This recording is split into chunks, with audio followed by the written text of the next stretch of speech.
Des d'un principi, l'agrupació escolar José Antonio era una escola que estava disseminada per diferents llocs del poble.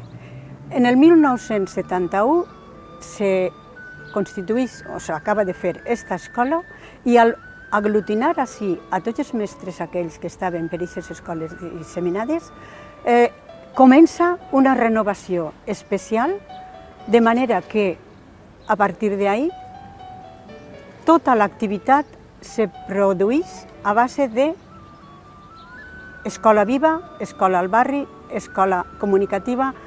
Una de les activitats que vaig viure amb més gràcia i amb més dedicació va ser el canviar la llengua d'aprenentatge d'esta escola. Canviar a valencià va suposar tot un muntatge de moltes reunions, de moltes assemblees, perquè teníem, vosaltres no ho creiem, però tindríem que vèncer i convèncer resistències. Finalment ho fèrem l'any 1985. En posterioritat a això, també vam tindre el repte de veure què fèiem, com empreníem aquest aprenentatge. Doncs vam tindre que fer un mètode, financiar-lo, pagar-lo i crear-lo, que li vam dir Oroneta, per ensenyar a llegir i a escriure en valencià. Quan Tim i jo ens plantejàrem l'educació i escolarització dels nostres fills, volíem que fos una escola pública en valencià, en tècniques innovadores d'educació i també que ens ajudaren a transmetre els valors que nosaltres creguem, com el respecte, la tolerància, la solidaritat, la honestitat, i crec que ho encertarem plenament triant el Víctor Oroval. Parlar del Víctor Oroval és parlar de persones. Des que vaig arribar a aquest centre vaig tenir la immensa sort de trobar un equip humà molt il·lusionat, molt enganxat per transformar l'escola, per transformar la societat, per transformar el món. I això em va engegar, em va arrossegar i em va il·lusionar d'una manera increïble. Fou un centre pioner en moltíssimes coses, on sempre s'han desenvolupat projectes d'innovació educativa i renovació pedagògica. Algo que és impagable. Pense que gran part del que és avui en dia li ho té a aquest centre i a les persones que han treballat i que treballen en ell, que continuen en aquesta línia. Soc mare del Centre Víctor Oroval i Tomàs des de l'any 86. Amb molt d'orgull vam encetar una setmana cultural a l'any 93, quan feia 25 anys d'escola el Víctor Oroval, un concurs literari i una setmana cultural que va durar durant molts anys i que continua mantenint-se fins ara. Arran d'això, va ser inspirador dels premis actuals que fa la Federació Escola Valenciana Sant Bori. Una de les coses que em venen al cap quan em parlen del Víctor Oroval, a banda del companyerisme que hi havia, és sobretot el dinamisme en les activitats. Recorden cinquè de primària, quan anàrem a l'aula de la mar, les activitats de fer excursions allí a la llotja, a la playa, a veure tipus unes marismes que hi havia. També diàries ecològiques que feien, que anàvem a la Font de la Parra en bici, passàvem allí el dia. Recorde sobretot quan em parlen del Víctor Oroval la gran quantitat d'activitats que fèiem. Un nou dia ha començat, em llevo al teu costat, respires. Hola, bona vesprada, soc Ana Cris. Hola, bona vesprada, jo soc Carla. I estem avui ací per fer este vídeo i per poder celebrar amb tots i totes vosaltres el 50 aniversari de la nostra escola, l'escola Víctor Oroval i Tomàs. Guardem molt bon record de l'escola i tota la infància tan bonica que vam passar allà. I també és per això que a dia d'avui som qui som. Som mestres, no? I treballem ací en Barcelona. Si no ho sabeu, donar compte, tenim la Sagrada Família darrere. I gran part de com som, qui som, és gràcies a l'escola, de la nostra infància. Gràcies als mestres, a tots els mestres, totes les mestres que ens han acompanyat durant tota la nostra infància, que han vetllat per la nostra educació i que ens han fet sentir que aquesta és també la nostra vocació, no? Ajudar i acompanyar als xiquets i a les xiquetes en les seves primeres etapes. Tenim moltes anècdotes, no?, que ens en recordem, dels viatges a l'aula de la mar, de la granja escola, de la Font de la Parra, jugant al pati també, amb uns pilotes per allà per mig, el Carnestoltes, el Dia de la Pau també, que així no se celebra com allà. I res, només volíem això, dir-vos i donar-vos les gràcies, no?, per tot el que vau fer per vosaltres. I que ho passeu molt bé. I fins sempre. Fins sempre. Adeu.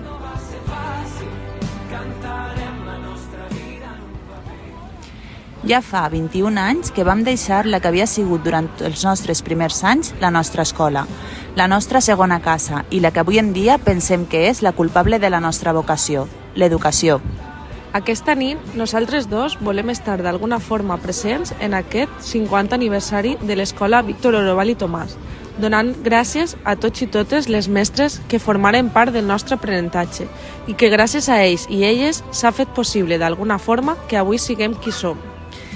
Ara, més que mai, valorem la vostra dedicació, professionalitat i, sobretot, la vocació que ha fet que sempre defensem i tinguem com a referent la nostra escola, el Víctor Oroval. T'estic cantant la nostra història en un paper. Marxaré recordant tots aquells dies i amb el somriure que tu sol sabies fer. Escriurem que tot no va ser fàcil. Hola, bona vesprada. Jo soc Maria Amparo Escandell. I jo soc Gemma. I jo Susi. Que sí que no ho dixies. Nosaltres vam començar en el col·legi en l'any 73, quan encara es deia José Antonio. Jo recorde llevar la foto de Franco de dalt de la pissarra i col·locar-la del rei. Pues teníem que anar en formació i posar en l'himne Cara al sol. Cara al sol. Tenim que estar allà més rectes que un fil. Dilluns la putxem, divendres la baixem. Efectivament. I uniforme. I un uniforme. Un any. Molt lleig, molt lleig. Molt lleig. Calcetins marrons, molt alts, i hi havia molt de botó, i jo recordo que era molt lleig. I tenia molt de respecte als professors, els professors no es donaven peu, no eren com a amics. Sempre el don per davant. Don, doña. Entonces això feia que havia una barrera ahí que no... Respecte, sí. Hasta que va entrar la nova generació, sí. Don Abilio, Vicent Muñoz, José Moncho, Vicent Bataller. Ens feia eixir del col·legi a pegar-li voltes a la manzana. A córrer! I recordeu a doña Matilde? Matilde ha sigut una mestra de cap a peu. De veu. A don Gregorio. Nosaltres, per lo que veieu, seguim en contacte des que teníem 4 anyets. Molt bé, molt contenta. Ha sigut un col·legi molt innovador en molts temes. I han passat molts bons mestres per allí. I molts bons moments. Molts bons moments. Molts besets i fins ara. Fins ara. Bon dia, qui soc? Soc un hipster d'això? No soc un hipster, soc Toni Benavent. I soc un alumne perquè del Víctor Oroval no se deixa mai de ser alumne, uno sempre és alumne del Víctor Oroval. Bueno, jo volia ensenyar una cosa que per mi és molt preciada, que és un títol o algo que es dona el meu mestre en possessiu, ho dic, Vicent Bataller, que la tinc així, que és això, que... Ai, esto no me dona que problemes, és esto, que mos va escriure ahí lo de la cançó esta tan famosa de Lluís Llach, no? Quan surts per fer el camí cap a Ítaca has de pregar que el viatge siga llarg, ple d'aventures i de coneixences. És algo que m'acompanya sempre, encara que pugui aparèixer una tonteria, sempre ha sigut una espècie de leitmotiv, vull dir, la vida te pot pegar moltes voltes, però bueno, lo important són aquestes coses que te dice per ahí. Entonces yo aprofito para saludar a tota la gent que està ahí, del Víctor, a tope ahí, i bueno, sempre endavant. A veure què toca ara. Vídeo, música per a Angelita, a veure.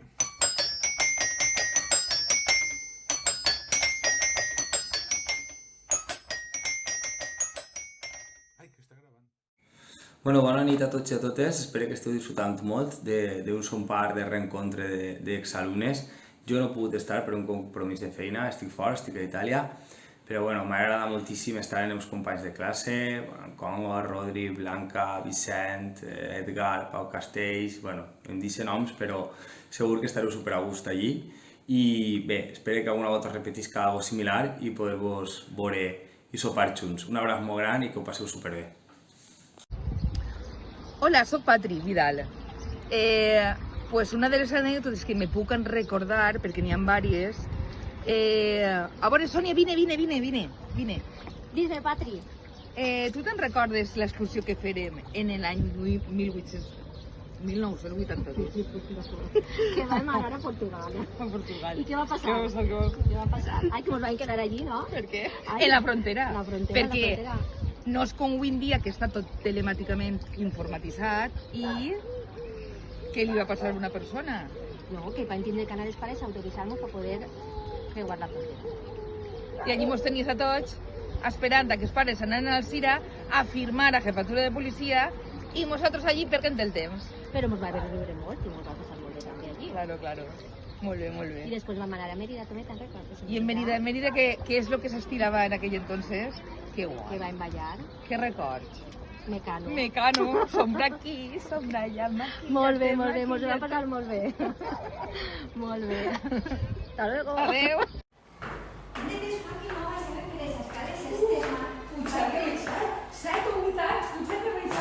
En els trastos, mochiles que no n'hi ha roses ni res. Y cuando estábamos ahí en preterología, don Gregorio, La paciencia que tenías, íbamos a tocar la flauta, madre meva, que records més bonics. Jo me'n recordo que crec que en setè anàrem a casa Víctor Oroval i li farem un treball, farem tipus així una encuesta i m'ha agradat molt. I quan anàvem a la piscina municipal, que la senyora Martí ens ensenyava a fer la coreografia de ball valencià. Això va ser un final de curs. Jo m'apuntava a tots finals de curs. Que jo volia ser fallera, mon pare mai ha vingut i me vaig tindre que vestir de fallera per ballar les valencianes. Han tingut els mestres molta paciència, guardem un gran record de tots i són persones gràcies a lo que ens han aportat i molt bé. I el mestre era Vicent Rataller, com un amic, era com un amic, sí. com mestre ens ajudava molt a fer els deures. Han sigut molt bons mestres. Mare meva, quin canvi! Sí, mira! Això no és lo que era! Nos han llevat les canxes de bàsquet. Jo me'n recordo i dic, mira, aguanta, i veuràs. Vosaltres veieu este ditet està tortet. Pues això va ser que jugant a bàsquet, en Vicent Cavallet, que ens entrenava, perquè fèiem competicions, te'n recordes? Contra escoles. La pilota de bàsquet me va caure ahí. Mare meva! ¿Qué te pasa? Dic, no res. El Víctor no m'ha ficat ninguna fèrula ni res. Però perquè no vaig voler jo. Així que te'n pareix, ara mos ha llevat les canxes, però bueno, així sí que se n'en poden jugar més. Calla. Patri, no me digues res de Vicent Bataller, que tenia que fer un examen i tenia que anar a votar el potro, el no sé què, el no sé cuántos. I què passa? Que era una de les coses que tenien que fer era votar per l'esquena, que se pensava que nosaltres anàvem a fer, jo què sé. Total, que jo això no volia perquè tenia por. Jo dic, jo Vicent, tinc molta por. Jo que sí que tens que votar. Com les carícies al meu fill, Mediterrània és la certesa,